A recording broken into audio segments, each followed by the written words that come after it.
এখন শিবচরের সবচেয়ে বড় প্রশাসন হচ্ছে আমি না আমি তো আমার থানার ভিতরে কি চলবে এটা আমার থেকে ভালো কিন্তু জানবে না, তাই না?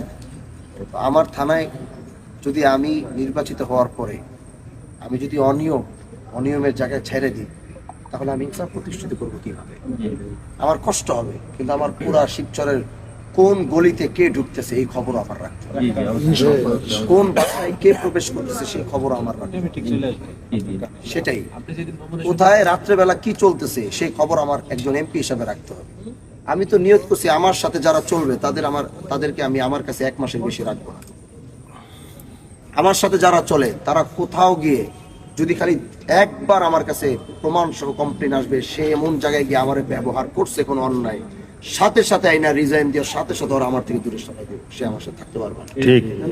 কারণ আমি নেতার সাথে যারা চলে এরা বেশি অন্যায়।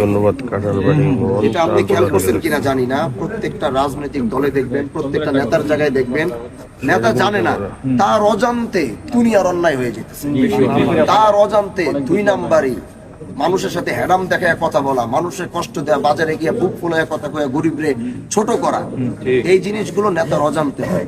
কিন্তু এটা আমি হানজালা হইতে পারি না। এই জন্য আমি নিয়ত করছি আমার সাথে 1 মাসের বেশি কন্টিনিউ ঘুরাবো, খালি একে সেক্টর থাকবে সেক্টরে দিয়ে দিব। আমার সাথে যারা চলবে এদেরকে খালি ঘুরাইতে, মানে বেশি দিন থাকলে আমি এমপি সাহেবের লগে থাকি, আমি এমপি সাহেবের লগে থাকি। ও মা, আমি কি পাওয়ার দেবো? আমার থেকে 130 দেয় বাইরে, এ তো অর্থ পাও মনে করেন জমি নিয়ে লাগবো না। কিন্তু হ্যাঁ, আমার সাথে যারা চলবে তাদের ভিতরে যারা ভালো থাকবে, বিনয়ী থাকবে, যেমন অনেকে দেখি আমার থাকে এই ধাক্কা দিয়ে ওসব ধাক্কা, আমি খবরদার। আমি গতকালকে দেখলাম একজন ধাক্কা দিছি, খবরদার, এটা আমি দ্বিতীয়বার যেন না দেখি।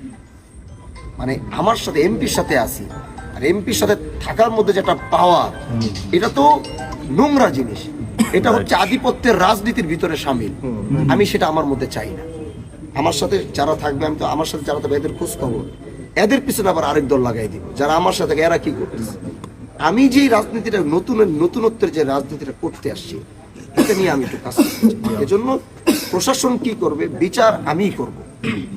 আমার নলেজে কোনো কারণে আমি একটা বিচার করি নাই, কিন্তু এই বিচারে কি হয়েছে এটা ফার্স্ট টু লাস্ট ডিটেল আমার কাছে থাকতে হবে, যেতে পারছি। এবং এতটুকু আপনারা শিওর থাকতে পারেন, প্রত্যেকটা বিচারে যে হক সে তারটা বুঝে নিয়ে যাবে।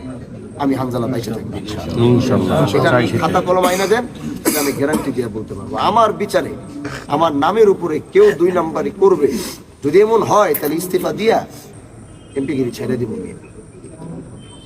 ইনসাফ প্রতিষ্ঠিত করতে আসছে, ন্যায় বিচার প্রতিষ্ঠিত করে। আমার আমলে যদি অন্যায় হয় তাহলে তো আমার এই কাজ এখান থেকে চলে যাওয়া ভালো। আমার আমলে এই সেক্টরগুলোতে কোনো ধরনের অন্যায় আমি হইতে বাজে থাকে হইতে দিব না ইনশাআল্লাহ।